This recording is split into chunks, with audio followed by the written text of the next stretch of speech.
السلام علیکم ورحمۃ اللہ وبرکاتہ۔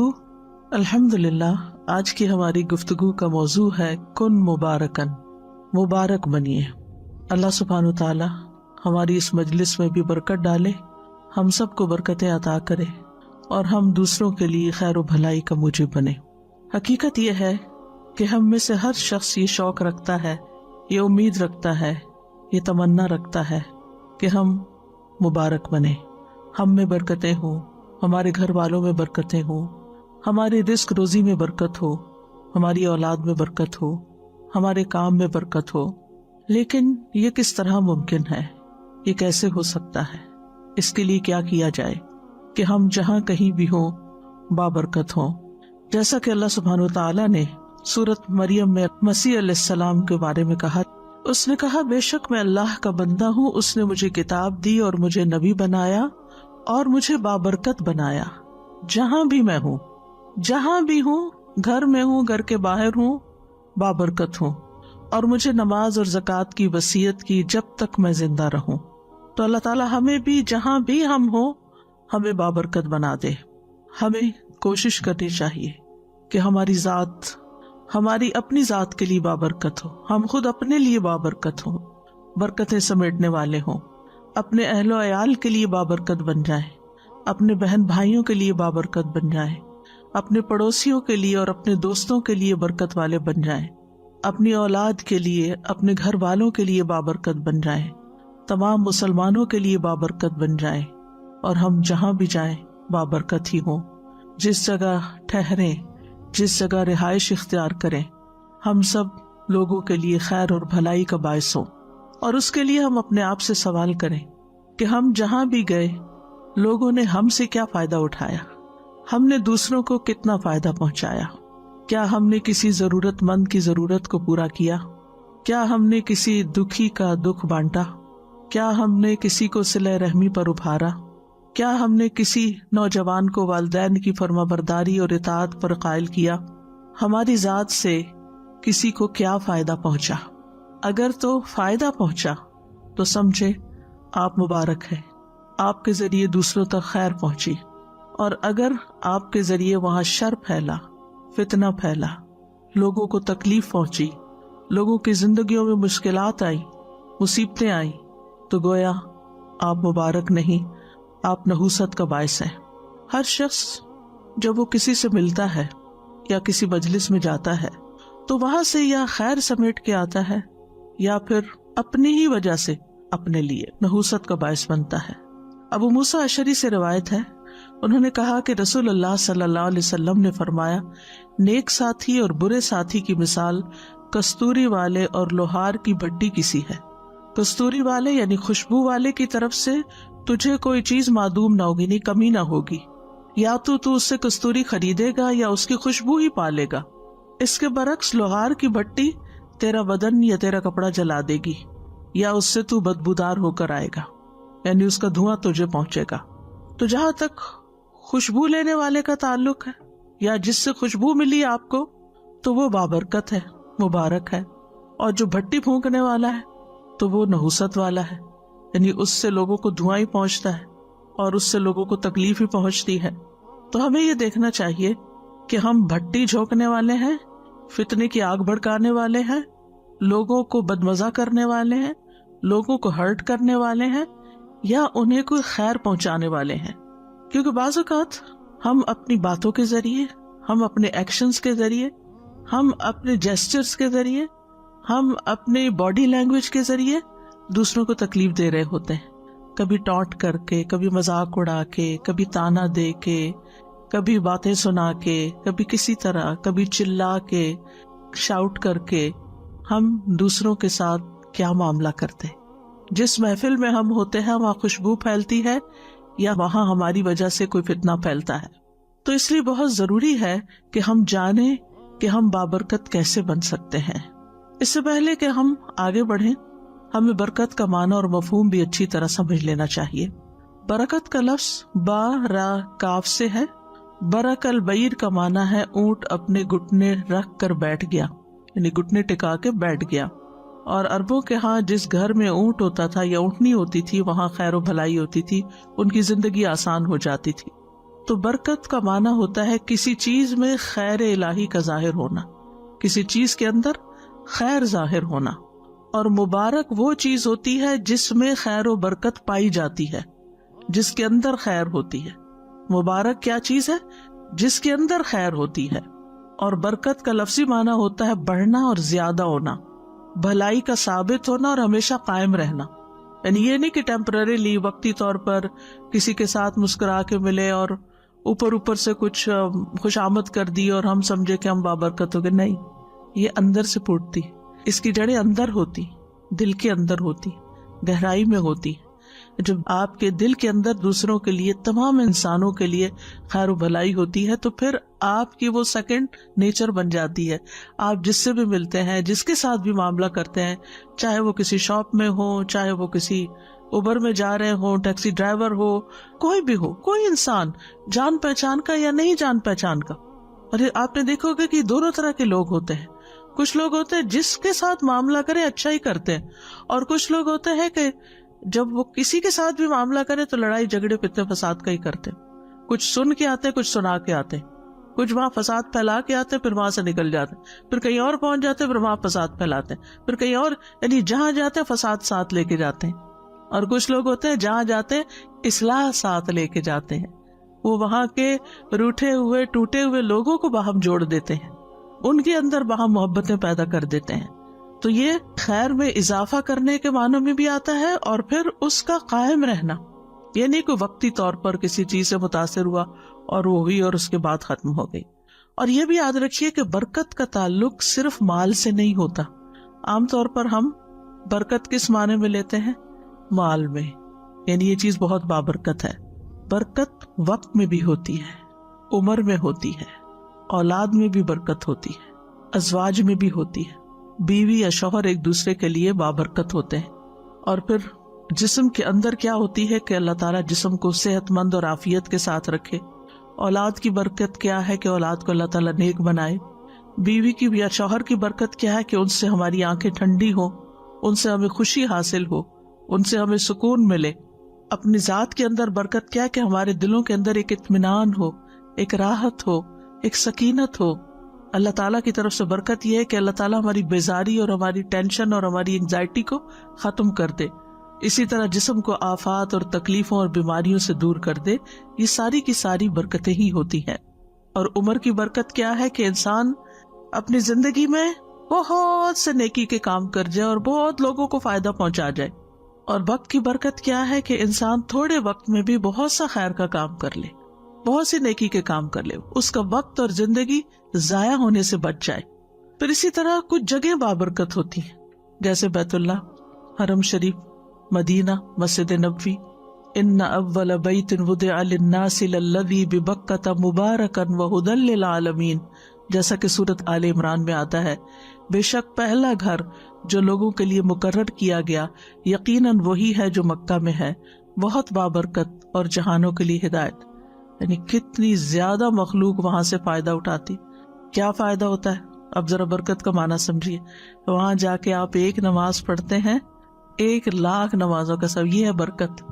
اس کو کہتے ہیں برکت. نماز وہی ہے جو آپ اپنے گھر میں بھی پڑھتے ہیں، لیکن آپ نے وہاں جا کے پڑھی، وہ جگہ بابرکت ہے. آپ کی ایک نماز 1,00,000 کے برابر لکھی گئی. یہ ایسے ہی ہے کہ آپ کہیں بزنس کرتے ہیں تو آپ کو 1% پروفٹ ہوتا ہے، اور کہیں کرتے ہیں تو آپ کو 100,000% پروفٹ ہو جائے، تو وہ بزنس آپ کے لیے بہت بابرکت ہوا جس میں آپ کا پروفٹ بڑھ گیا. اسی طرح مکہ کے علاوہ مدینہ کے بھی برکتیں ہیں. رسول اللہ صلی اللہ علیہ وسلم نے دعا کی تھی، اے اللہ، تیرے خلیل اور تیرے بندے اور تیرے نبی ابراہیم علیہ السلام نے تجھ سے اہل مکہ کے لیے دعا مانگی تھی، اور میں محمد جو کہ تیرا بندہ، تیرا نبی اور تیرا رسول ہے، میں تجھ سے اہل مدینہ کے لیے اسی طرح دعا مانگ رہا ہوں جیسی ابراہیم علیہ السلام نے اہل مکہ کے لیے مانگی. ہم تجھ سے مانگتے ہیں کہ تو انکساء یعنی پیمانے، مد یہ بھی پیمانہ ہے، اور پھلوں میں برکت عطا فرما. اے اللہ، ہماری نظروں میں مدینہ کو بھی اسی طرح محبوب بنا دے جیسے مکہ مکرمہ کی محبت ہمیں عطا فرمائی، اور یہاں کی وباؤں کو خم کی طرف منتقل کر دے. اے اللہ، میں مدینہ کے دونوں کناروں کے درمیان کی جگہ کو حرم قرار دیتا ہوں جیسے تو نے ابراہیم علیہ السلام کی زبانی مکہ مکرمہ کو حرم قرار دیا. تو حرم سارے کا سارا مکہ کا ہو یا مدینہ کا ہو، یہ دونوں ہی بابرکت جگہ ہیں، کیونکہ حرم میں پڑھی یہ نماز بعض علماء کے نزدیک صرف مسجد حرام کے اندر نہیں، حرم میں جس جگہ بھی آپ نماز پڑھیں گے آپ کو لاکھ نمازوں کا ثواب ملے گا۔ ہاں مسجد میں آپ پڑھتے ہیں تو مسجد کی نماز 27 گنا زیادہ ہے، لہٰذا وہ 27 لاکھ بن جائے گا، یعنی اور زیادہ فائدہ ہوگا۔ لیکن اگر آپ مسجد کے باہر پڑھتے ہیں تب بھی نمازوں کا اجر و ثواب زیادہ ہے۔ اسی طرح وہاں کے صدقہ خیرات کا ثواب، وہاں کے ذکر اذکار کا، طواف، نیکیوں کا موقع، یہ آپ کو دنیا میں اور کس جگہ مل سکتا ہے، کسی اور جگہ یہ برکتیں نہیں ہیں۔ پھر اسی طرح لاکھوں لوگ ہوتے ہیں لیکن کھانے پینے کی کوئی چیز کم نہیں پڑتی، شارٹیج نہیں ہوتی، ہر چیز ہر ایک کو میسر آ جاتی ہے۔ پھر اسی طرح موسیٰ علیہ السلام کی طرف جس جگہ پر وحی کی گئی تھی اس کو بھی اللہ تعالیٰ نے بابرکت قرار دیا۔ سورۃ القصص میں آتا ہے کہ اس بابرکت قطعے میں ایک درخت سے آواز دی گئی، یعنی وہ بابرکت علاقہ تھا جہاں ایک درخت تھا، اس درخت سے آواز دی گئی۔ پھر اسی طرح اللہ تعالیٰ نے زیتون کے درخت کو مبارک درخت کا نام دیا ہے۔ سورۃ النور میں آتا ہے وہ چراغ ایک مبارک درخت زیتون سے روشن کیا جاتا ہے جو نہ مشرقی ہے نہ مغربی۔ اور زیتون کے درخت کی برکت بھی آپ کو معلوم ہے کہ اس کی چھال، کھال، اس کا پھل، اس کی گٹلی، اس کے پتے، ہر چیز بے پناہ فائدے کی ہے، خیر ہی خیر پھوٹتی ہے اس کے اندر سے۔ اسی طرح آسمان سے نازل ہونے والی بارش کو بابرکت قرار دیا گیا۔ سورۃ قاف میں آتا ہے اور ہم نے آسمان سے ایک بہت بابرکت پانی اتارا۔ اب برکت کا معنی سمجھ رہے ہیں نا آپ، یعنی کہ زیتون کے درخت کی کیا کیا برکتیں ہیں، اب اس پانی کی کیا ہے۔ سبحان اللہ، جب یہ پانی مری ہوئی زمین کے اوپر پڑتا ہے تو زمین کس طرح ہری ہو جاتی، اس میں انسانوں کی خوراک اور اس میں جانوروں کی خوراک، اور اس سے پوری فضا دھل جاتی ہے اور ہر چیز کے اندر ایک خوبصورتی آ جاتی ہے اور زمین اپنے خزانے اگلنے لگتی ہے۔ یعنی ایک آرٹیفیشل طریقے سے آپ اریگیشن کرتے ہیں تو اس کے اور اثرات ہوتے ہیں، لیکن آسمان سے جو پانی اترتا ہے، یعنی مثلاً آپ نے اگر کسی ایسے علاقے میں رہائش اختیار کی ہو جہاں بارشیں کم ہوتی ہیں تو وہاں لوگ اپنے گارڈنز وغیرہ کو ویسے پانی لگاتے رہتے ہیں، تو ان پودوں کا جو رنگ ہوتا ہے اس کی وہ خوبصورتی نہیں ہوتی، لیکن اگر ایک بارش ہو جائے تو اس کے بعد وہی پودے لش گرین نظر آتے ہیں، یعنی ان کا رنگ ہی بدل جاتا ہے، ان کا روپ بدل جاتا ہے۔ یہ برکت ہے، یہ اس پانی کی برکت ہے جو اوپر سے آیا ہے، ورنہ پانی تو وہ پانی بھی ہے جو زمین سے نکلتا ہے یا دریاؤں کی شکل میں بہتا ہے۔ تو یہ ہوتی ہے برکت، ایک ہی چیز اب، لیکن ایک کی خیر کچھ اور ہے اور ایک کی خیر کچھ اور۔ ایسے ہی بندوں میں سے کچھ بندوں کی خیر اور طرح کی ہوتی ہے اور کچھ بندوں کی خیر اور طرح کی ہوتی ہے، کوئی برکت میں زیادہ ہوتا ہے، کوئی برکت میں کم ہوتا ہے۔ اسی طرح قرآن جس رات اترا وہ رات بھی بابرکت ہے۔ سورۃ الدخان میں اللہ تعالیٰ فرماتے ہیں بے شک ہم نے اسے ایک بہت بڑی برکت والی رات میں اتارا۔ ایک اور جگہ پر آتا ہے انا انزلناہ فی لیلۃ القدر۔ لیلۃ القدر کی کیا برکت ہے، سوچئے، وما ادراک ما لیلۃ القدر، لیلۃ القدر خیر من الف شہر۔ یہ ہے برکت، اس ایک رات کی آپ عبادت کرتے ہیں، 1000 مہینوں کی عبادت سے اس کا اجر بڑھ جاتا ہے۔ یعنی اگر 1000 مہینے آپ عبادت کرتے رہے، اور کون کر سکتا ہے؟ 1000 مہینے 80+ کچھ ایئرز بنتے ہیں، 80+ ایئرز تو زندگی بھی نہیں ہوتی ہماری، بہت کم لوگ، کیونکہ نبی صلی اللہ علیہ وسلم کی امت کی عمریں جو ہے 60 اور 70 کے بیچ میں ہیں جو ایوریج ہیں، اور بہت کم لوگ 70 سے اوپر جاتے ہیں، تو 80 سے اوپر تو بہت ہی کم، اور اگر جائیں بھی تو اپنا بھی ہوش نہیں رہتا کیا عبادت کرنی، عبادت کس طرح کی ہوگی۔ لیکن اگر کسی کو وہ ایک رات نصیب ہو جاتی، ایک رات، تو وہ اتنا بڑا اجر کما لیتا، اور جس کو ہر سال وہ نصیب ہو وہ کتنا بڑا خوش قسمت ہوگا۔ اور قیامت کے دن وہ اعمال نامے میں وہ ہزاروں سالوں کی عبادت، پہلی امتوں کی عمریں لمبی ہوتی تھی لیکن امت محمد صلی اللہ علیہ وسلم کی عمر کم ہے، لیکن ان کو یہ جو نعمتیں دی گئی ہیں قرآن مجید کی شکل میں، یا یہ رات یا یہ حرم اور یہ مختلف چیزیں، اس کی وجہ سے ان کی تھوڑی عبادت بھی بہت بڑی ہو گئی، اور خوش قسمت ہے وہ جو ان ساری برکتوں سے فیضیاب ہو۔ پھر بذات خود قرآن مجید ایک بابرکت کتاب ہے۔ سورۃ الانعام میں اللہ تعالیٰ فرماتے ہیں اور یہ ایک کتاب ہے جسے ہم نے نازل کیا، بڑی برکت والی ہے، بس اس کی پیروی کرو اور بچ جاؤ تاکہ تم پہ رحم کیا جائے۔ تو قرآن برکت والی کتاب، بابرکت ہستی کی طرف سے آیا۔ تبارک الذی بیدہ الملک بہت بابرکت ہے وہ جس کے ہاتھ میں ساری کائنات کی بادشاہت ہے، یعنی اللہ سبحانہ تعالیٰ کی طرف سے۔ بابرکت فرشتے یعنی جبریل علیہ السلام لے کر آئے، بابرکت رات میں آیا، بابرکت نبی پر آیا، بابرکت امت کے لیے اتارا گیا۔ امت بابرکت کیوں ہے کہ کم عمر کے باوجود زیادہ نیکیاں کمانے کے مواقع ہیں اس کے پاس، اور قرآن مجید جو ہے ہر اعتبار سے بابرکت ہے۔ خواہ آپ صرف اس کی ریڈنگ کریں، ہر حرف پر 10 نیکیاں ملتی جائیں گی، اور اگر آپ اس کو سمجھ کر پڑھیں گے تو آپ کا دل روشن ہو جائے گا، ثواب الگ ملے گا، سینہ کھل جائے گا، شرح صدر ہو جائے گا، مختلف قسم کی علوم کی راہیں کھل جائیں گی۔ یعنی یہ تو الگ پورا ایک موضوع ہے کہ انسان قرآن کی برکتوں پر بات کرے، کیونکہ قرآن سے ظاہری اور معنوی دونوں طرح کی شفا بھی حاصل ہوتی ہے۔ یعنی معنوی شفا تو یہ دلوں کی شفا ہے، یعنی وہ بیماریاں جو شکوک و شبہات اور شہوات، خواہشات، ڈیزائرز کی شکل میں انسان کے دل کے اندر جمی ہوئی ہوتی ہیں، تو قرآن مجید ان کا علاج کرتا ہے، انسان کے اندر اعتدال پیدا کر دیتا ہے، شک کو یقین میں بدل دیتا ہے، اور اسی طرح شہوات اور ڈیزائرز کو ختم کر کے یا چینلائز کر کے ان سب کو ایک ڈائریکشن دے دیتا ہے کہ جو دوسروں کے لیے پھر ہارمفل نہیں بنتی، اور خود انسان کے اپنے لیے بھی۔ انسان کے اندر اخلاص کا جذبہ پیدا ہو جاتا ہے جس سے انسان کی شہوات کا علاج ہوتا ہے۔ اور کتنے ہی لوگ ایسے ہیں کہ جو صرف اس کلام کے پڑھنے سے شفا پاتے ہیں، یعنی جیسے دم وغیرہ ہوتا ہے اور جنات اور خبیث ارواح جو ہے ان کو بھگایا جاتا ہے، یا کئی ایسی بیماریاں جو لا علاج ہوتی ہیں جن کو کوئی میڈیکل سائنس ڈائگنوز بھی نہیں کر پاتی، ان بیماریوں کا علاج بھی قرآن مجید کے اندر ہے۔ اور ظاہری شفا میں جو ظاہری بیماریاں انسان کے اندر ہوتی ہیں، یعنی لا علاج مریض بعض اوقات قرآن کے ذریعے شفا پا جاتے ہیں، اس کو پڑھنے کے ذریعے، اس کے دم کے ذریعے، مختلف طریقے سے جو علاج کیے جاتے ہیں۔ پھر اسی طرح نبی صلی اللہ علیہ وسلم کی ذات بابرکت تھی، اللہ نے آپ میں خاص برکت ڈالی، اور اسی وجہ سے صحابہ جو تھے وہ آپ کی برکت حاصل کرنے کا بڑا شوق رکھتے تھے۔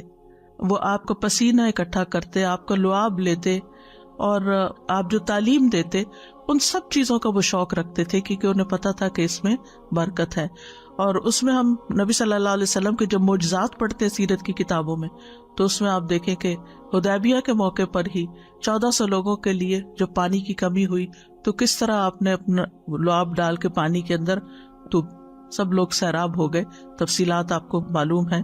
پھر اسی طرح آپ نے اپنا ہاتھ پانی کے اندر رکھا تو یوں لگ رہا تھا جیسے انگلیوں کے اندر سے پانی نکل رہا ہے، اس پانی کی کمی پوری ہو گئی۔ پھر اسی طرح یہ ہے کہ مسلمان بھی جو واقعی مسلمان ہو وہ بابرکت ہوتا ہے، یعنی جس انسان کی نیت اچھی ہو، جس کے اندر تقویٰ ہو، جس کے اندر اخلاص ہو، جو اپنا تزکیہ کرنے کی فکر میں رہتا ہو، جس کے اندر تکبر نہ ہو، غرور نہ ہو، حسد نہ ہو، بری بیماریاں نہ ہو، تو وہ انسان بھی بابرکت ہوتا ہے۔ عبداللہ بن عمر کہتے ہیں ایک مرتبہ ہم نبی صلی اللہ علیہ وسلم کی خدمت میں موجود تھے، آپ کے پاس کھجور کا گودا لایا گیا۔ نبی صلی اللہ علیہ وسلم نے فرمایا، درختوں میں سے ایک درخت ایسا ہے جس کی برکت مسلمانوں کی برکت جیسی ہے۔ میں نے خیال کیا کہ آپ کا اشارہ کھجور کے درخت کی طرف ہے۔ میں نے سوچا کہہ دوں اے اللہ کے رسول، یہ کھجور کا درخت ہے صلی اللہ علیہ وسلم۔ لیکن جب میں نے ادھر اور دیکھا تو میں نے دیکھا کہ مجلس میں میرے علاوہ 9 لوگ اور بیٹھے ہیں، اور وہ سب بڑے ہیں مجھ سے، میں چھوٹا تھا، تو اس لیے میں خاموش رہا، یعنی ادب میں۔ تو آپ نے فرمایا وہ درخت کھجور کا ہے۔ سورۃ قاف میں اس کھجور کے درخت کے بارے میں آتا ہے، وَالنَّخْلَ بَاسِقَاتٍ لَهَا طَلْعٌ نَضِيدٌ، اور کھجور کے درخت لمبے لمبے جن کے تہ بتہ خوشے ہیں، یعنی دیکھنے میں بھی بہت ایلیگنٹ ہے، بہت خوبصورت ہے، اور جب پھل آتا ہے، آج کل آپ دیکھیں وہ کچی کھجور کے جو آتے ہیں شاخیں، کتنے خوبصورت وہ اس کے اوپر لگے ہوئے ہوتے ہیں جیسے کوئی موتی پروئے ہوئے ہوں۔ اور قرآن مجید میں بھی سورۃ ابراہیم میں اس درخت کے بارے میں آتا ہے، مثل کلمۃ طیبۃ کشجرۃ طیبۃ اصلها ثابت وفرعها فی السماء تؤتی اکلها کل حین باذن ربها ویضرب اللہ الامثال للناس لعلہم یتذکرون۔ پاکیزہ کلمے کی مثال، یعنی جب ایک مومن پڑھتا ہے تو اس کی مثال ایک پاکیزہ درخت کی طرح ہے جس کی جڑ مضبوط ہے، جس کی چوٹی آسمان میں ہے، وہ اپنا پھل اپنے رب کے حکم سے ہر وقت دیتا ہے، اور اللہ لوگوں کے لیے مثالیں بیان کرتا ہے تاکہ وہ نصیحت حاصل کریں۔ یہ مثال اللہ نے کیوں بیان کی کہ جس طرح کھجور کا درخت بابرکت درخت ہے، مومن ایسے ہی ہے۔ کھجور کے درخت کا کوئی حصہ ضائع نہیں جاتا، کھجور کا درخت باقی درختوں کے مقابلے میں ہلکا ہوتا ہے، اس کا تنا زمین پہ بھاری نہیں ہوتا، یعنی کسی پہ بوجھ نہیں ہوتا. اسی طرح اس کی شاخیں جو ہے وہ بھی کام آتی ہیں. پھر اسی طرح اس کے پھل جو ہیں، اس کی جڑیں جو ہیں، ہر جز میں، حتیٰ کہ گٹلیاں، سب چیزوں کے اندر افادیت ہے. یعنی کھجور کے پھوٹنے سے لے کر خشک چواروں تک ہر شیپ میں، ہر سٹیج پر اس سے فائدہ اٹھایا جا سکتا ہے. یعنی باقی پھل ہے نا، تو آپ ان سے کب فائدہ اٹھا سکتے ہیں؟ جب وہ رائپ ہو جائیں. اگر وہ کچے کھائیں گے تو آپ کے پیٹ میں درد ہو جائے. کھجور کچی بھی کھائیں تو فائدہ مند ہے. اور کھجور کی پوری شکل بننے سے پہلے اس کے اندر جو ایک پھول سمجھے آتا ہے تو وہ بھی اپنے اندر بہت سے فائدے رکھتا ہے. پھر اسی طرح گٹلیاں جیسے اونٹوں کو چارے کے طور پہ کھلائی جاتی ہیں، اور اجوا کی گٹلیاں جو ہے اس میں تو علاج بتایا جاتا ہے دل کی تکلیفوں کا، جیسے نبی صلی اللہ علیہ وسلم نے خود ریکمینڈ کیا. تو پھر اسی طرح یہ ہے کہ کھجور جو ہے وہ ہمیشہ احسان کا معاملہ کرتی ہے. ایور گرین درخت ہے، اس کے پتے سال میں سوکھتے نہیں، گرتے نہیں ہیں. اور پھر یہ کہ وہ صرف دیتا ہی دیتا ہے، لیتا کچھ نہیں. بہت کم پانی لیتا ہے کھجور کا درخت، یعنی ایسے علاقوں میں بھی اگ جاتا ہے جو انتہائی گرم ہوتے ہیں اور اس میں بارش نہ ہونے کے برابر ہوتی ہے. اور پھر یہ کہ اتنا میٹھا پھل دیتا ہے، اور پھر وہ پھل عرصے تک خراب بھی نہیں ہوتا، یعنی جب اس کو سکھا لیا جاتا ہے. تو اسی طرح جو ایک مومن ہوتا ہے، یعنی پرفیکٹ ایگزامپل ہے کھجور کے درخت کے ساتھ مبارک انسان کی. جو مبارک انسان ہوتا ہے، یعنی کن مبارکن کی جو بات ہو رہی ہے، جو مبارک انسان ہوتا ہے اس کی برکت ہر طرح کے حالات میں اور ہمیشہ رہتی ہے کہ وہ ہر طرح سے لوگوں کے لیے فائدہ مند ہوتا ہے. وہ اپنی زندگی کے ہر فیز میں، یعنی جوان ہے تب بھی، اور بڑھاپے میں ہے تب بھی، اور حتیٰ کہ مر جاتا ہے تب بھی اس کا فیض جاری رہتا ہے. یہ ہوتا ہے مبارک ہونا، کہ مرنے کے بعد بھی وہ اپنے اچھے آثار چھوڑ جاتا ہے. جسے سورۃ یاسین میں آتا ہے نا، انا نحن نحیی الموتى ونکتب ما قدموا وآثارهم. تو وہ ما قدموا جو انہوں نے آگے بھیجا وہ بھی، اور جو ان کے پیچھے رہتا مرنے کے بعد، چاہے وہ اچھی یادیں ہیں، چاہے وہ اچھی کتابیں ہیں جو لکھ گئے، یا وہ اچھا علم ہے جو پھیلا گئے، یا لوگوں کو خیر پہنچا گئے، کوئی کنواں کھدوا گئے، کوئی مسجد بنوا گئے، کوئی اسکول بنوا گئے، کوئی سڑکیں بنوا گئے، کوئی خیر کے کام کر گئے. ان سے لوگ جو ہے وہ فائدہ اٹھاتے جا رہے ہیں، انسان بھی، جانور بھی، حیوان بھی، پرند چرند. انہوں نے مال جمع کر کے گن کے اور سینت کے نہیں رکھا، بلکہ اس کو اپنی زندگی میں بھی خیر کے کاموں میں لگاتے رہے، اور مرنے کے بعد کے لیے بھی اپنے خیر کے کام ایسے چھوڑ گئے کہ ان کی ذات سے لوگوں کو فائدہ پہنچتا رہتا. اور پھر یہ کہ کھجور کا درخت صرف فائدہ دیتا ہے، اس میں کوئی چیز نقصان کی نہیں. تو اسی طرح مومن جو ہے وہ صرف فائدہ دیتا ہے، اس میں کوئی چیز خراب نہیں ہوتی، یعنی کہ نقصان دینے والی نہیں ہوتی. وہ دھوکہ نہیں دیتا، وہ آپ سے جھوٹ نہیں بولتا، وہ خیانت نہیں کرتا، وہ گالی گلوچ نہیں کرتا، وہ شاؤٹنگ نہیں کرتا، وہ ہارش لینگویج استعمال نہیں کرتا. وہ صرف احسان کا معاملہ کرتا ہے، خرابی کا معاملہ نہیں کرتا. لین دین میں کھرا ہوتا ہے، لپٹ کر لوگوں کے پیچھے پڑ کے سوال نہیں کرتا، عمدہ طریقہ اختیار کرتا ہے. اسی طرح تکلف نہیں کرتا، یعنی کہ وہ اپنے اوپر کوئی خول نہیں چڑھاتا. جو اندر سے ہوتا ہے وہی باہر سے ہوتا ہے، ڈبل سٹینڈرڈ نہیں ہوتے اس کے. لوگوں کی برائیوں سے، برے رویوں سے درگزر کر جاتا ہے، اگنور کر جاتا ہے. آپ دیکھیں بہت سی لڑائی جھگڑے فساد جو ہے نا وہ وہی ختم ہو جائے اگر آپ اس کو اگنور کر. ویسے کسی نے آپ کو سخت بات کہہ دی تو اگر آپ جواب نہ دیں تو بات آگے نہیں بڑھے گی، لیکن اگر آپ نے جواب دیا تو پھر تو شروع ہو جائے گا سلسلہ، پتہ نہیں وہ کہاں جا کے ختم ہوگا. پھر اسی طرح یہ ہے کہ جو بابرکت مومن ہوتا ہے وہ اخلاص کے ساتھ کسی کے ساتھ نیکی کرتا ہے، شکریہ کا طالب نہیں ہوتا. وہ اس انتظار میں نہیں ہوتا کہ میں نے اس کے ساتھ بھلائی کی، ابھی میرا شکریہ کب بولیں. وہ تعریف کا منتظر نہیں ہوتا کہ لوگ میری تعریف کرے تو میں چلوں. دھکا سٹارٹ نہیں ہوتا کہ کوئی مجھے پمپ کرے تو پھر میں آگے بڑھوں، اور اگر کسی نے میری تعریف نہیں کی تو اس کے بعد اب میں کوئی خیر کا کام کرنے والا نہیں. پھر اسی طرح یہ ہے کہ کھجور کا درخت ہوتا ہے نا، اسٹریٹ، سیدھا ہوتا ہے، مستقیم. تو جو بابرکت مومن ہوتا ہے وہ بھی اسی طرح ہوتا ہے، اسٹریٹ فارورڈ بھی ہوتا ہے، اور پھر استقامت بھی ہوتی ہے اس کے اندر قوت اور مضبوطی ہوتی ہے. ہوائیں اور چکر طوفان اس کو گرا نہیں پاتے، آندھیاں اس کو نقصان نہیں دیتی. کئی درخت ہوتے ہیں ویسے بہت بڑے ہوتے ہیں، خوبصورت ہوتے ہیں، لیکن آندھیاں برداشت نہیں کر سکتے، گر جاتے ہیں. پھر اسی طرح ایک مومن جو ہوتا ہے وہ اپنے دین میں طاقتور ہوتا ہے، مضبوط ہوتا ہے، جمع ہوا ہوتا ہے. آزمائشیں آتی ہیں، مشکلات آتی ہیں، لیکن وہ اپنا دین نہیں چھوڑتا، وہ اپنے دین میں پختہ رہتا ہے. تکالیف میں صبر کرتا ہے، اچھے حالات میں شکر ادا کرتا ہے، خود ہدایت یافتہ ہوتا ہے، دوسروں کو ہدایت کی طرف بلاتا ہے۔ پھر اسی طرح یہ ہے کہ کھجور کے درخت کو اگر کاٹ بھی دیا جائے تو بھی اس کے کئی استعمال ہوتے ہیں۔ اسی طرح مومن جب فوت بھی ہو جاتا ہے، دنیا سے چلا بھی جاتا ہے، اور اگر دنیا میں بھی اس کو لوگ اپنے سے کاٹ کے الگ کر دیں، اللہ تعالیٰ سب کو محفوظ رکھے کہ لوگوں کو بے گناہ جیل میں بھیج دیا جاتا ہے یا کہیں بھی، تو وہ وہاں بھی خیر پہنچاتے ہیں۔ ایک شخص نے کسی مجلس میں کہا کہ اللہ عمر بن عبدالعزیز کو بخش دے اور حجاج بن یوسف پر رحم کرے۔ انہوں نے کہا کہ تم نے یہ کہا کہ عمر بن عبدالعزیز وہ تو اتنے خلیفہ راشد تھے اور حجاج بن یوسف تو بڑا ظالم تھا، تو تم ایک کو کس طرح کی دعا دے رہے اور ایک کو کس طرح؟ تو کہنے لگے کہ ہم فلاں جزیرے کے رہنے والے لوگ ہیں، عمر بن عبدالعزیز جو تھے وہ ہمارے پاس اشقیاء کو بھیج دیتے تھے، یعنی جو شریر لوگ ہوتے تھے، بدبخت لوگ ہوتے تھے، ان کو اس جزیرے میں ایگزائل کر دیتے، وہ وہاں پر آ کر پھر چوریاں کرتے، ڈاکے ڈالتے۔ ہمارے لیے بڑی مشکلات اس نے کھڑی کر دی، تو اس لیے ہم کہتے ہیں کہ اللہ عمر بن عبدالعزیز کو بخش دے۔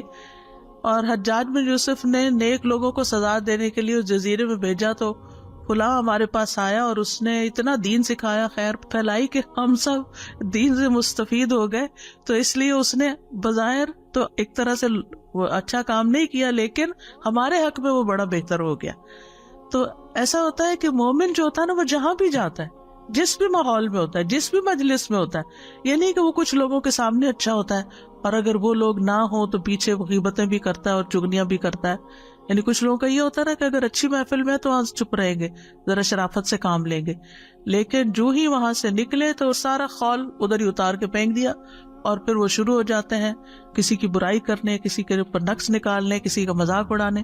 شر ان کا جو اندر ہوتا ہے نا وہ باہر نکل آتا ہے، تو یہ نہیں ہونا چاہیے۔ تو اس میں یہ ہے کہ جو مومن ہوتا ہے نا، وہ جہاں بھی جاتا ہے، مبارک شخص وہ ہوتا ہے جو جہاں جاتا ہے خیر لے کے جاتا ہے، وہ وہاں کسی نہ کسی کو کوئی نہ کوئی فائدہ پہنچا کے آتا ہے، کسی کو تسلی دے گا، کسی کا کوئی کام کر دے گا، کسی کی کوئی خدمت کر دے گا، کسی کو کوئی اچھی بات بتا دے گا۔ یعنی وہ فارغ بیٹھنے والا، ہاتھ پہ ہاتھ دھر کے بیٹھنے والا، صرف خدمت لینے والا نہیں ہوتا، بلکہ وہ لوگوں کو خیر کی بات بتا کر کسی اچھے کام پہ لگانے والا بھی ہوتا ہے۔ اس میں ضروری نہیں ہوتا کہ آپ صرف ایک معلم ہی ہو، ایک ٹیچر ہو یا ایک عالم ہو تو تبھی مبارک ہوں گے کہ آپ دوسروں کو تعلیم دے کے کریں گے۔ جو اسکل اللہ نے آپ کو دی ہے، مثلاً آپ اچھا کھانا پکانا جانتی ہیں، آپ بچوں کی تربیت کی ماہر ہیں، آپ لوگوں کی کاؤنسلنگ اچھی کر سکتی، یعنی اپنے آپ کو پہچانیے کہ کون سا ہنر ہے میرے پاس، اور میں کسی بھی مجلس میں بیٹھ کر لوگوں کے ساتھ کیا شیئر کر رہی ہوں، کیا غیبتیں شیئر کر رہی ہوں یا زندگی گزارنے کے اچھے طریقے شیئر کر رہی ہوں۔ یعنی ہر ایج کے لوگ ہوتے ہیں نا، بعض اوقات دعوت ہوتی ہے، کہیں سب جمع ہے، کوئی شادی کا موقع ہے یا گھر میں کسی نے اب کوئی ایسا انتظام کیا ہوا ہے، اب ہر طرح کے لوگ آئے ہوئے ہیں، بیٹھے ہیں۔ آپ نے دیکھا ہوگا کہ کچھ لوگ اٹھیں گے ہر وقت، یعنی خدمت ہی کرتے رہیں گے، کسی کو پانی لا کے دے رہے ہیں، کسی کے بچے کو اٹھا رہے ہیں، کسی کے ساتھ کوئی بھلائی کر رہے ہیں، یعنی آپ ان کو بیٹھا نہیں دیکھیں گے، وہ کچھ نہ کچھ، اور کچھ نہیں تو چیزیں ادھر ادھر جو پھینکی ہوئی ہوں گی وہ اٹھا کے صفائی کرنا شروع کر دیں گے، گھر والوں کی مدد کرنے لگیں گے، کچن میں لگ جائیں گے، سرونگ میں لگ جائیں گے، یعنی کچھ نہ کچھ کر رہے ہوں گے۔ اچھا، کچھ ایسے بزرگ ہوتے ہیں کہ جو یہ سارے کام نہیں کر سکتے، تو ان کی خیر کیا ہو سکتی ہے کہ وہ جس کے ساتھ بیٹھے ہوں گے اس کو کوئی اچھی خیر کی بات بتا رہے ہوں گے۔ تو ہر شخص اپنے اپنے اعتبار سے وہ یعنی کہ زندگی کے کس سٹیج پر ہے، علم کے کس مرتبے پر ہے، جسمانی قوت کی کس سٹیج پر ہے، اور وہ دوسروں کو کیا دے رہا ہے، کیا فائدہ پہنچا رہا ہے۔ تو اس لیے مبارک بنیے، یعنی خیر پہنچائیے، یعنی کسی مسلمان میں برکت ہونے سے مراد اس سے خیر کثیر کا حاصل ہونا ہے۔ مبارک بنیے یعنی دوسروں کو خیر پہنچانے والے بنیے، دوسروں کا فائدہ کرنے والے بنیے۔ ام المومنین حضرت جویریہ کی شادی جب رسول اللہ صلی اللہ علیہ وسلم سے ہوئی تو ان کے اس بنا پر کہ نبی صلی اللہ علیہ وسلم نے ان سے شادی کر لی، اور انہوں نے کہا کہ اب جو ان کا قبیلہ ہے وہ نبی صلی اللہ علیہ وسلم کے سسرال بن گئے ہیں، لہٰذا انہوں نے جو لوگ پکڑے ہوئے تھے غزوہ بنو المصطلق وہ سب آزاد کر دیے۔ تو اس لیے کسی نے کہا اس سے عظیم برکت والی عورت میرے علم میں نہیں کہ جس کی وجہ سے اس کے قبیلے کے لوگوں کو اتنا فائدہ پہنچا کہ اتنے لوگوں کو آزادی مل گئی۔ ہم سوچیں ہماری وجہ سے لوگوں کی زندگیوں میں کیا خیر آئی، کتنے لوگوں کو، کسی کو آزادی ملی ہو، کوئی ہم نے قیدی چھڑائے ہو، کوئی ہم نے لوگوں کے پانی پینے کا انتظام کیا ہو، کسی علاقے کی سرابی کا انتظام کر دیا. ہم نے کیا کیا؟ ہم سے کیا خیر پہنچی لوگوں کو؟ یا ہم صرف ہر وقت اپنا ہی رونا روتے رہتے ہیں؟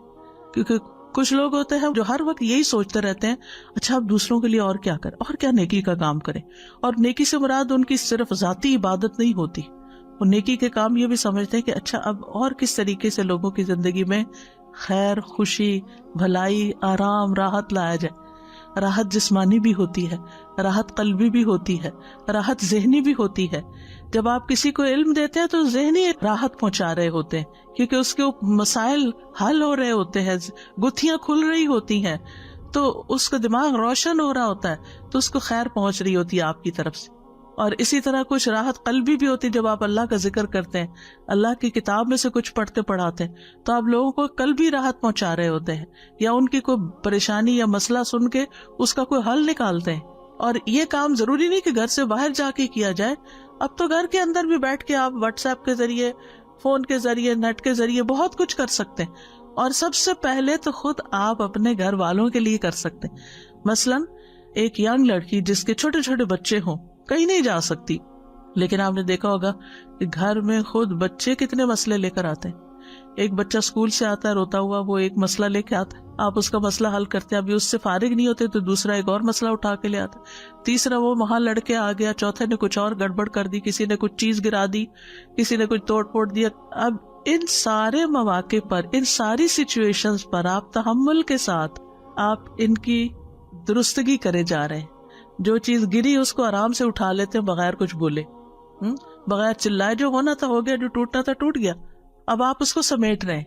کچھ لوگ ہوتے ہیں وہ مسئلہ حل کرنے کے بجائے اس کو اور بڑھا دیتے ہیں. تو ایک بابرکت عورت جو گھر میں ہوتی ہے، وہ گھر میں فتنہ فساد نہیں پھیلاتی، وہ گھر میں چیختی چلاتی نہیں، بلکہ ان سارے معاملات کو آسان طریقے سے حل کرتی ہے کہ وہ گھر ایک جنت کا نمونہ بن جاتا ہے.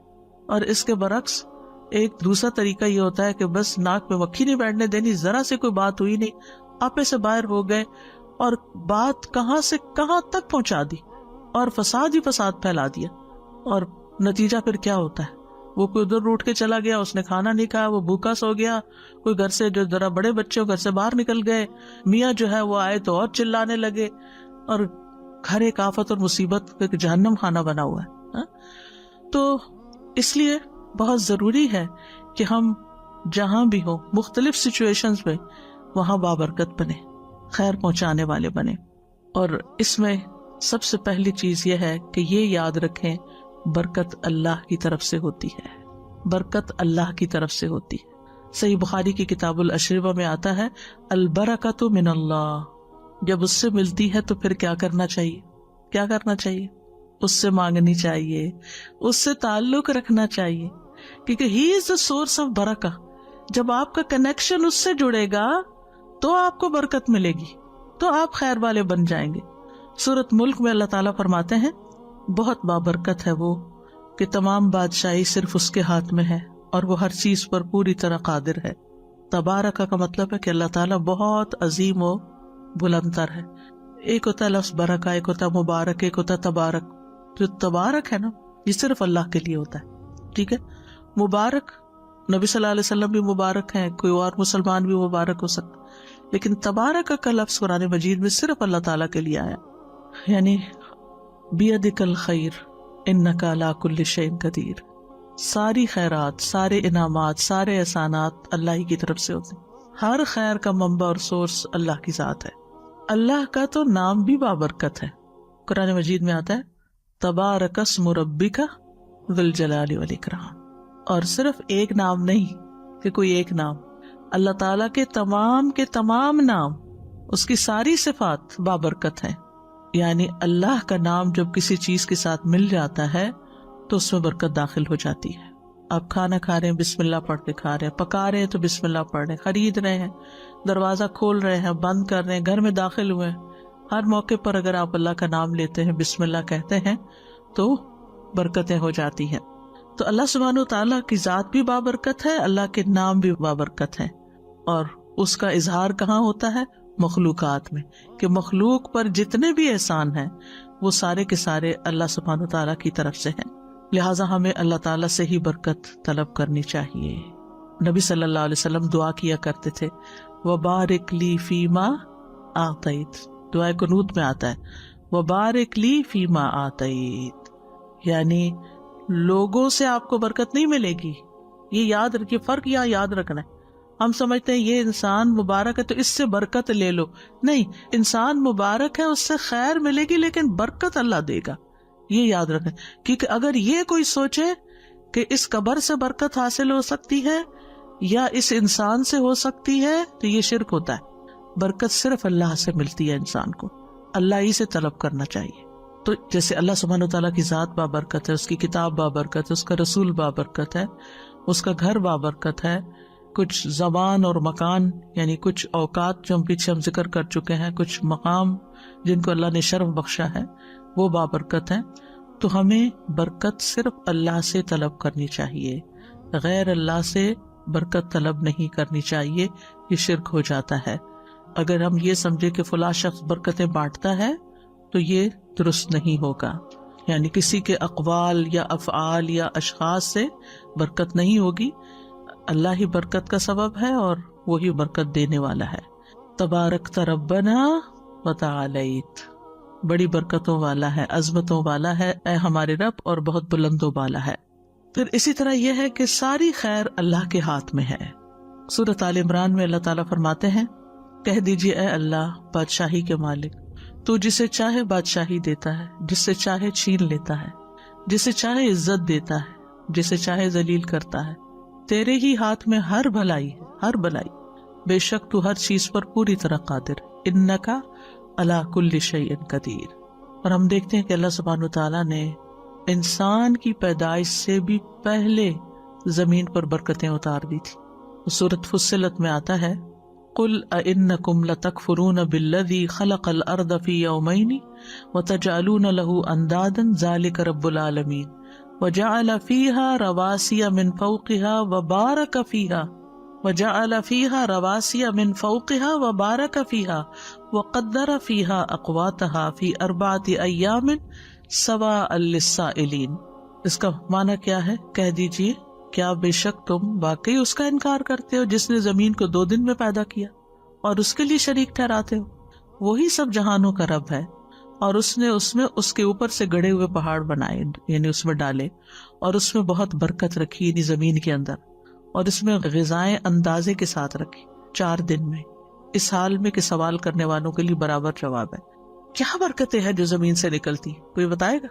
ان گنت۔ حیرانی ہوتی ہے، ایک درخت آپ 1 سال لگا دیتے، ہر سال وہ پھل دے رہا ہے، پھل دے، کہاں سے اگل رہا ہے، کہاں سے آ رہا ہے، دیے جا رہا۔ آپ فیکٹری لگاتے ہیں، جو چیز ڈالتے ہیں بس اتنی نکل آئے گی، کیا مجال اس سے 1 پیس بھی زیادہ نکلے۔ مثلا آپ بسکٹ بنا رہے ہیں گھر پہ، آپ کوئی چیز تو جتنی آپ اوون میں ڈالیں گے اتنا ہی باہر نکلے گا، وہ بڑھ کے نہیں نکلے گا۔ لیکن زمین کے اندر سے یعنی خیر کا اضافہ، چیز چھوٹی سی ہے لیکن اس کے اندر سے خیر نکلتی آ رہی۔ اسی طرح زمین کے اندر اللہ نے جو برکتیں رکھی، پانی کی شکل میں رکھی یا اور معدنیات کی شکل میں رکھی، یعنی جو انسان کی ضرورت تھی وہ ساری چیزیں اللہ نے زمین کے اندر انسان کے لیے ڈال دی۔ تو یہ ساری خیر جو ہے اس کو بھی بابرکت بنایا، یعنی ایک چھوٹے سے بیج کے اندر سے خیر کثیر۔ برکت کیا ہوتی ہے؟ خیر کثیر، چھوٹی سی چیز کے اندر سے بہت سا فائدہ نکلا۔ اور اسی طرح یاد رکھیے کہ ایک برکت حصی ہوتی ہے، ایک مانوی ہوتی ہے، ٹھیک ہے؟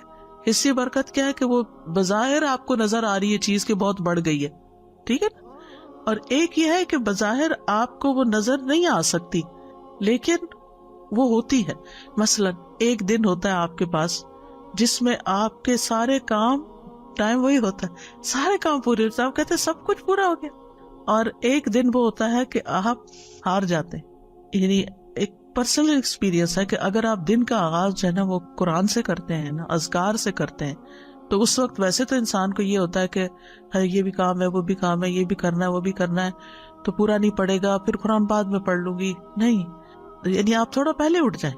یعنی اگر آپ کے بچے چھوٹے ہیں، آپ ان کو اسکول بھیجنے والے، ابھی تو شکر ہے وہ پہ مسئلے حل ہے کافی حد تک، لیکن یہ کہ اگر آپ کے کچھ ایسے کام ہیں جو اسی وقت آپ کو جلدی کرنے ہیں، تو اس جلدی سے پہلے تھوڑا سا اور اس ٹائم کو آپ تلاوت اور اذکار میں اگر لگائیں گے تو آپ دیکھیں گے باقی دن میں لازماً برکت ہو جائے گی. ٹائم وہی ہوگا، آپ کے کام پورے ہو جائیں گے. اللہ سبحانہ وتعالیٰ نے انبیاء کے گھروں پر اپنی برکتیں نازل کی. سورۃ ہود میں آتا ہے، ابراہیم علیہ السلام کے بارے میں آتا ہے سورۃ ہود ہی میں، اللہ کی رحمت اور اس کی برکتیں ہوں تم پر اے گھر والو. نوح علیہ السلام جب اترے کشتی سے تو کہا گیا اے نوح اتر جا ہماری طرف سے عظیم سلامتی اور بہت سی برکتوں کے ساتھ. تھوڑے سے لوگ رہ گئے تھے. اب سوچئے چند لوگ تھے جو ان کے ساتھ کشتی پہ سوار ہو، ہم سب ان کی اولاد ہے.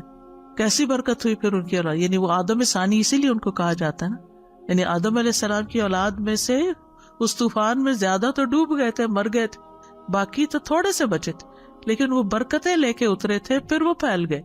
یعنی بڑھنا اور زیادہ ہونا، بس یہ جو معنی ہے نا برکت کا، یہ ذہن میں رکھیے. اور پھر ابراہیم علیہ السلام کے گھرانے پر کیا برکتیں ہوئیں. آپ کو معلوم ہے نا کہ جتنے بھی انبیاء آئے ہیں ان کے بعد سب ابراہیم علیہ السلام اور حضرت سارہ کی اولاد میں سے ہیں. ابراہیم علیہ السلام کی اولاد میں سے اسماعیل بھی ہیں، لیکن پھر دوسری طرف حضرت سارہ، ان سے حضرت اسحاق اور پھر یعقوب اور پھر ان کے بیٹے اور پھر آگے.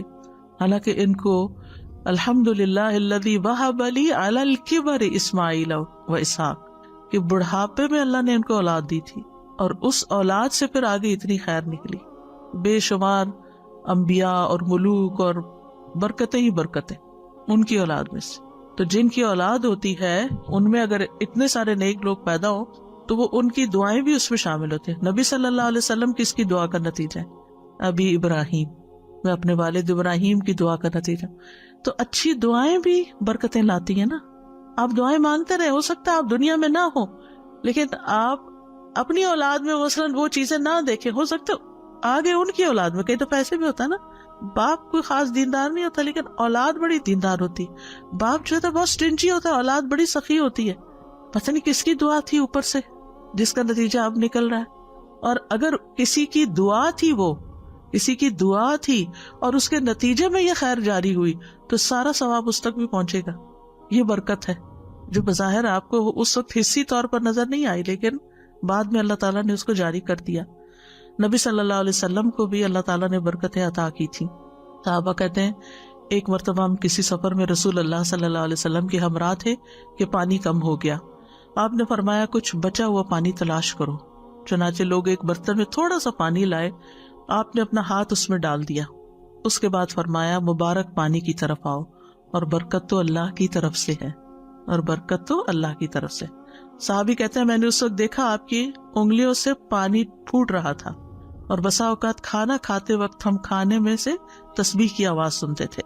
یہ ایک الگ بات بھی ساتھ بتا دی. کھانے میں برکت، حضرت جابر کا واقعہ آپ لوگوں نے بخاری میں پڑھا ہوگا کہ جب وہ کہتے ہیں کہ ہم لوگ نبی صلی اللہ علیہ وسلم کے ساتھ خندق کی کھدائی کر رہے تھے، اور میرے پاس بکری کا ایک 6 ماہ کا بچہ تھا. میں نے دل میں سوچا کیوں نہ اسے بھون کر نبی صلی اللہ علیہ وسلم کے کھانے کا انتظام کر لوں. تو میں نے اپنی بیوی سے کہا کہ اس کے پاس جو کچھ ہے اس کو نکالے، جو پیسے اور روٹیاں پکائے اور بکری ذبح کر لیتے ہیں. بہرحال انہوں نے بھون کے روٹیاں پکا کے اور لے گئے نبی صلی اللہ علیہ وسلم کے پاس. جب وہ لوگ گھر واپس آ جاتے تھے، دن کو خندق کھودتے تھے، رات گھروں کو آ جاتے تھے مدینہ میں. تو میں نے جا کے عرض کیا یا رسول اللہ صلی اللہ علیہ وسلم، میں نے تھوڑا سا گوشت بھونا ہے اور جو ہمارے پاس تھا، اور اس کے ساتھ کچھ جو کی روٹیاں پکائی ہیں. میری خواہش ہے کہ آپ میرے ساتھ میرے گھر چلیں. میرا ارادہ تھا کہ نبی صلی اللہ علیہ وسلم اکیلے میرے ساتھ آ جائیں، لیکن جب میں نے آپ کو ساتھ چلنے کے لیے کہا تو آپ نے فرمایا اچھا، اور ایک منادی کو حکم دیا جس نے پورے لشکر میں اعلان کر دیا کہ نبی صلی اللہ علیہ وسلم کے ساتھ جابر کے گھر چلو. میں نے اپنے دل میں انا للہ و انا الیہ راجعون پڑھا. اتنے میں نبی صلی اللہ علیہ وسلم سارے لوگ آ گئے اور آ کر بیٹھ گئے. ہم نے جو کچھ پکایا تھا وہ آپ کے سامنے لا کر رکھ دیا، جو کچھ پکایا تھا وہ آپ کے سامنے لا کر رکھ دیا. نبی صلی اللہ علیہ وسلم نے اس میں برکت کی دعا کی اور بسم اللہ پڑھ کر اسے تناول فرمایا. لوگ آتے جاتے تھے اور کھاتے تھے، حتیٰ کہ تمام اہل خندق نے سیر ہو کے کھانا کھا لی. تو پورا لشکر تھا اور جو پکا ہوا تھا وہ چھوٹا سا بکری کا 6 ماہ کا بچہ، کتنا گوشت ہوگا اور کتنی روٹیاں ہوگی وہ، جس سے انہوں نے سب نے کھا لیا. یہ تھی برکت. اسی طرح حضرت انس کہتے ہیں، یہ بخاری کی روایت ہے، ابو طلحہ نے ام سلیم سے کہا میں نے رسول اللہ صلی اللہ علیہ وسلم کی آواز سنی تو آپ کی آواز میں بہت کمزوری معلوم ہوئی. میرا خیال ہے آپ بہت بھوکے ہیں، تمہارے پاس کچھ کھانا ہے؟ انہوں نے کہا جی ہاں.